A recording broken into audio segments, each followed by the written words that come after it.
Good morning and welcome to this week's Grow, where we gather to recharge, organize, and work here as members of MWEG. We are excited that we have a guest member today. Her name is Gail Homer Berry. She is a member of MWEG from Indiana, and she is going to talk about the Building Civic Bridges Act, BCBA. You may have seen some information about that in the Facebook discussion group, and you may be wondering why that's an important thing and what it is. So I'm going to ask Gail to turn on her camera, and she's going to talk to us, introduce herself a little bit, and then talk to us about this act. And then if there's any questions, please put them in the chat, and I will follow that. So welcome, Gail. Go ahead and introduce yourself a little bit, and then if you want to just dive right into this. Sure. Well, thank you. I've been a member of MWEG since the first few weeks it started, and I haven't been super active, but I've done a few things. So I was in Texas until about a year and a half ago. In Texas, I participated in two voter parties, voter preparation parties that were organized by my friend Miranda Cutler, who has been, I think, more active than I am. And I have written letters to the editor, things like that. I have emailed congressmen and gotten not very far, because in Texas, it's like banging your head against a brick wall, but I have done it.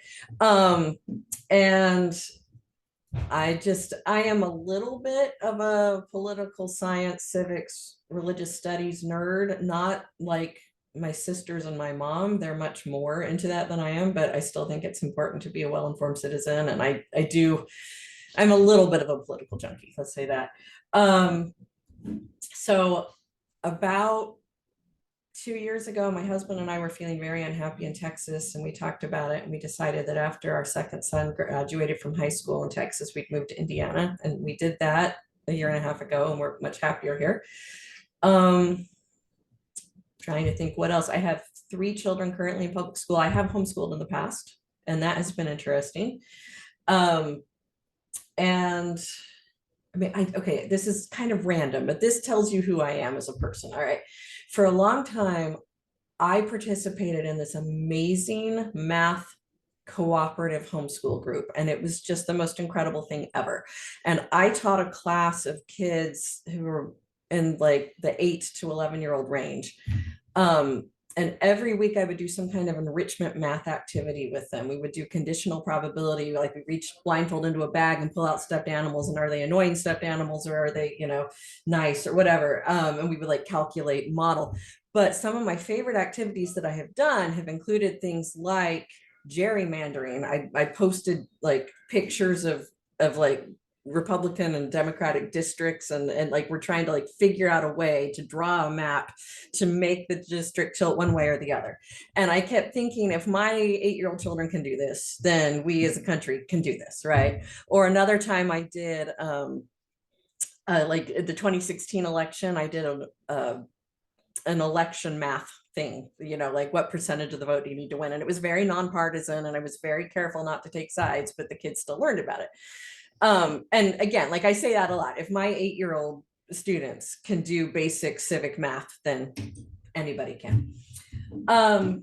So recently, Emma Petty Adams reached out to me and asked if I'd represent MWEG Indiana for a webinar that was about the Building Civic Bridges Act, and how we are, I mean, it was specific to Indiana, but it's about what it is, why it's important, and our strategy for what we're going to do in Indiana to try to promote it. And so I spoke at that, and then it turned into this. So I'm not an expert on this topic, but I have studied up on it a lot in the last few days, and I'm going to try sharing my screen so I can show you the one-page summary. Just a moment. Okay, I think that's what I want. Okay, are you all seeing something that says the Building Civic Bridges Act on your screen? Okay. So the story behind this is that Representative Kilmer from the state of Washington was visiting a YMCA in his district. They invited him to come, and he came, and he was expecting to hear we need more funding for gymnasiums. And instead, what they said is, we keep having fights break out. We keep having people just start screaming at each other in public because of the t-shirt they're wearing or the hat they're wearing or the news that they're watching on the TV while they're exercising. And it's gotten so bad that, you know, we're practically turning into the Jerry Springer show, which we do not want to be. So we are going to invest in training our staff and conflict resolution. And we're wondering if there's any kind of federal grant program for that. And he said not that he knew of. And then there was another incident, well, there were multiple incidents of faith-based hateful speech or violence or graffiti or whatever. There had been various attacks on sacred spaces in his district. There was an interfaith meeting in which everybody held hands in solidarity and said, you know, we need to live in a pluralistic society where we can be different and still be civil. Then the faith leaders looked at him and said, but if we want this to work, we need to continue having these meetings going forward. Is there any funding for that? And he said, not that I'm aware of. Anyway, looking at all of the various ways in which we need better civic education and peacemaking and bridge building activities in the country, he proposed this bill. So the main 4 pillars of the bill would be this one, that to administer a grant program. That's the part I'm most excited about. Hey, Gail, Yeah.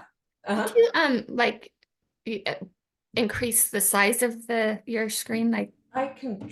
I see where it says 100% right in the middle, and if you could like I'm pointing as if you can see what, yeah. Thank you very much. Okay, sure. Okay, sorry, it was too small. Okay, so it would create an office of civic bridge building that would be under AmeriCorps. And so like AmeriCorps would be in charge of administering it. So that's another part of the bill. The third pillar is that to support research on civic bridge building, civic engagement, and social cohesion. And Representative Kilmer commented that he looked and he realized that in our government funds efforts of social cohesion and things like that overseas, that we spend tens of millions of dollars trying to help other countries figure out how to overcome divides and heal from civil wars and have a more calm and equitable society, but that we don't do that in the United States. And he thought it would be worth investing in the United States. And then the last pillar is that, you know, you activate a public conversation about this and just looked for opportunities to coordinate and convene movement, provide resources, network, etc. Another part that's nice, and I'm not getting into this as much, but is that it is research based, and the grants are supposed to go to people who demonstrate that they have done research into why this is an evidence-based technique that ought to work. And so it has like a positive feedback loop that you write a grant proposal, you say, you know, based on this social science research, we think that this approach should be helpful. And then you're supposed to write back and report how it went. And so, you know, if you report back on outcomes to track effectiveness, and then if you take that into account in the next funding cycle, that ought, in theory, to mean that things keep improving. So that's being really data driven and evidence based, which is important to me. Okay, so that's in a nutshell what it is. It has been, sorry, we think it was introduced in 2022. The bill has been, I believe it will be reintroduced soon. And we're trying, or MWEG Indiana is trying to encourage sorry, I'm going to turn off screen sharing for a second. Anyway, we're trying to encourage some member of our congressional delegation. No, there we go. All right. We're trying to encourage members of our congressional delegation, some of our representatives or senators, to co-sign the bill and to co-sponsor the bill. And we'd like to see it get passed and then funded. I can't speak for the rest of MWEG, but I assume that strategy is going to play out across other states, right? It has a fair number of co-sponsors already, but there are also states that it doesn't have any support at all. So Gail, yeah. So I was thinking it'd be great to let our members know that it has 24 co-sponsors, and it's a bipartisan supported bill currently across 17 different states. And so if people are interested, I can put the link in the chat and in the Facebook discussion group to some more information on this bill, so people can look and see if their representative is a co-sponsor or if their state is one of those co-sponsoring states, but also to see what some other states, so that we can kind of share our interest and support of this bill to our representatives that are not, in states that are not represented there. So I just wanted to share those short few stats. Yeah, that's really helpful. Thank you. I can't tell you, other than Indiana, which states. I mean, I saw Hakeem Jeffries was a co-sponsor and his name jumped out at me. Most of the other names did not jump out at me, but it is true that I saw that it had bipartisan support, that there were, a fair number of Republicans and I think a few more Democrats who were all signed on. So I think that's great. I can also tell you, there's a long list of national civics organizations that support this, starting with the YMCA, because they were the ones who first had the problem, but Business for America, the U.S. Chamber of Commerce, Interfaith America, us, and Civic Genius, a whole bunch of college and university organizations, because they're concerned about civility and free speech issues on campus. Issue One, Listen First, Resolutionaries is really big at promoting this in Indiana. Several veterans groups and a business roundtable. In the webinar I did 2 days ago, the really big people who presented were the YMCA and Business for America. And they had some really interesting takes on this. So Business for America, I thought, was really interesting, because they commissioned some research and they commissioned a report to be written, and then they shared some of the results with this report. And some of the things from that report that jumped out at me are 69% of companies, almost 70% of companies, report negative effects from political or social divisions in their employees. And they just pointed it's hurting productivity at work, because you have people on a team and they don't talk to each other because they don't like each other, they don't trust each other, and so then they don't communicate, and then the project falls through. And so they're very interested in helping their employees learn to navigate conflict better.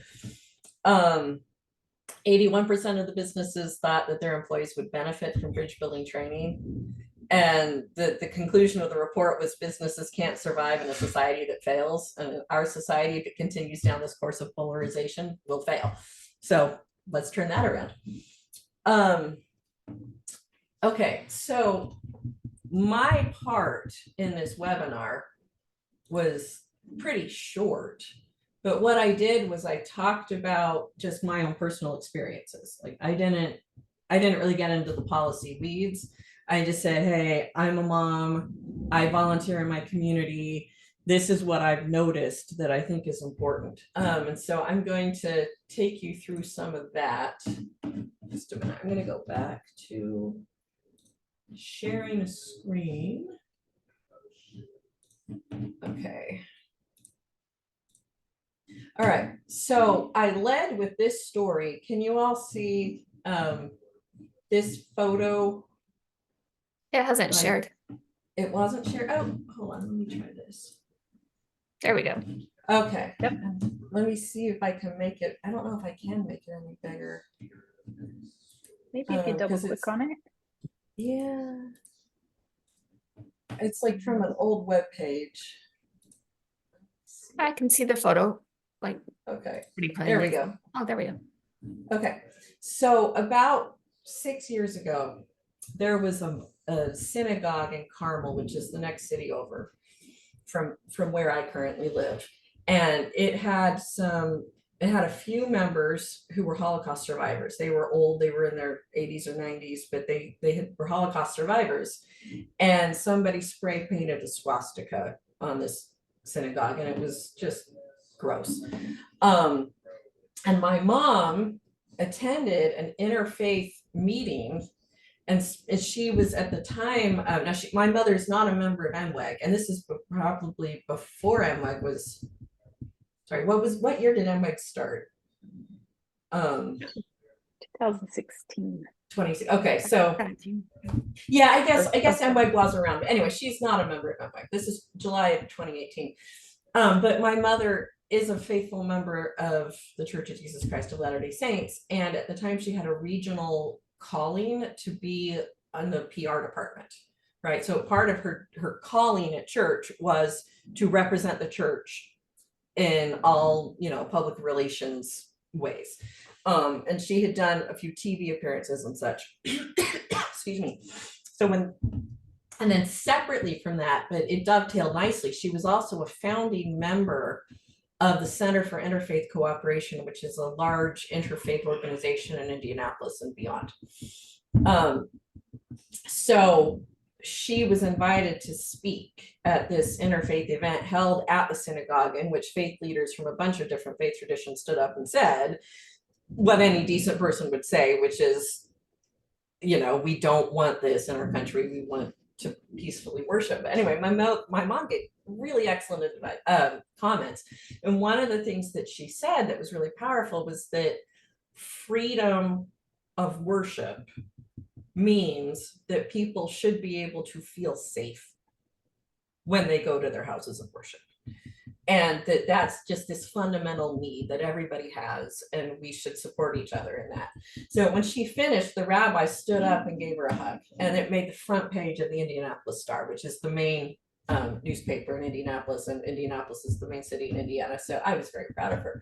Anyway, I told this story, and I think maybe this is one of the things that impressed Emma. So, that's just, this is what I want my society to look like. This is what I want my children to see, right? I want them to grow up seeing people from different faith traditions, ethnicities, cultures, whatever, getting along and being peaceful and supportive. Now I also shared this story with them, which is last September, the organization that my mom helped to found, which is called, so the organization she helped found is the CIC, the Councils for Interfaith Cooperation. They have been holding a festival of faiths once a year in downtown Indianapolis, and she helped to plan the initial one. Now she's kind of retired from that now, but it has kept going. And so last September, I was living in Indiana again for the first time in a couple of decades, and I participated. So it was significant because, among other things, our General Authority 70 came. This is Elder Sikahima. Okay, and Relief Society General President Camille Johnson came. Are you seeing this on the screen? Yeah. The pictures? Okay. All right. And then the Mormons put together a big choir, and I don't know if you can see, but like in the mint green shirt right there, that's me singing soprano. I'm gonna zoom in again. Not that I'm that important, but anyway, we had this volunteer orchestra. I don't know that April Ricks is an NWEG member, but she's an excellent violinist. And anyway, she played in the orchestra. Several other people I know sang in the choir. My husband sang in the choir. He's back there somewhere. Oh, right there. That's him. That's my husband. So Gail, I have a question. So with this act, events like the Festival of Faiths and those interfaith dialogue things, how are those types of things impacted from having the Building Civic Bridges Act? Okay, I was planning passed. to get there, I promise. Oh, so But- sorry. I'm No, ahead. no, it's fine. Just in case you were worried, I was planning to get there. But my understanding is that they could apply for federal grant money, and if they wrote a good enough grant, then they could get funding, and that could be helpful. Because the Festival of Faith is expensive. They needed to do permits, they needed to rent space, they needed to rent a bunch of porta potties. They they haven't so far needed much in the way of the security presence, but in the future it is possible that they would want some kind of security presence. And so I can see how grant money would be helpful. It's a really neat, it's a really neat meeting, right? Because you have people from lots of different faiths. And so I saw Sikhs and Muslims and Hindus and Jews and Catholics. I didn't see very many Protestants, unfortunately. Okay, proud mama moment. This is just really fast, I promise. Right here, where I'm pointing, that is my oldest son, and he's a service missionary for our church, and he helped to carry the banner in the procession. So that's nice. Anyway, I talked about these things. I think I've done this sharing. I talked about these things in the webinar, and apparently people liked it, and so that was, it's pretty much what I have for you. A couple of other examples that I can think of that might be helpful or relevant. It's always a good idea to train staff on how to handle conflict resolution, right? And so I think that's worthwhile. And then also in our webinar, there was a representative from an organization of people who teach social studies in the state of Indiana. He had a lot of questions about funding, but it sounded like he was interested in getting funding for things like We the People. I don't have any of you, do you all know what We the People is? Okay. It is a high school program where you give a team of high school kids a social problem to research. Like, for instance, would it be legal for a post office that rent space in a private mall? And then, like, when people enter the post office, does that count as a public or a private space? And you can have it's kind of like mock trial, and that people argue both sides and they cite research, and you have to look into the law, and then they have competitions about this. My sister participated in it and had a really positive experience, and now she's this top flight lawyer. So anyway, that's the kind of thing we're interested in supporting. Very good. Okay, so for those, if you're catching up and you're just joining us, so we're talking about the Building Civic Bridges Act and how it is to promote community building and community programming for civic engagement, right? Mm-hmm. I think that's the best way. And Gail, thank you for explaining this to us and how your involvement. I really like those examples of those community events, those interfaith community events can do it. And I think that those same type of interfaith events we can take them, to the We the People thing, where it's a government style curriculum for high schools that we can do in a nonpartisan way and in a peaceful way. And at MWEG, that is so much of what we are trying to teach people, is how to have peaceful dialogue, how to be peacemakers, how to find commonality, in our communities and with our neighbors and with the people we work with and all those different things. So no, this is so great. We want to share this information with our members, and I have put in the link to the bill. So if people want to see who those sponsors are, that's in the discussion group and in the link here in the chat. And also, Megan Woods can tell us how MWEG members outside of Gail can be involved and how we want to engage our members more with this act. Megan, do you want to just share a little bit about that? Sure. Gail, thank you so much. I think you've presented the facts about the bill very well, covered it very well. today. I've been working, I'm the nonpartisan director for MWEG, and I've been working with a coalition of organizations in support of this bill for the last, well, probably since at least last summer, maybe earlier. And just MWEG has, as an organization, we've endorsed the Building Civic Bridges Act. And when it is reintroduced in Congress, which should happen shortly, we will issue a call to action so that everybody who's a member of MWEG or not will have an easy way to contact their Congress people, their members of Congress, to ask them to support this bill.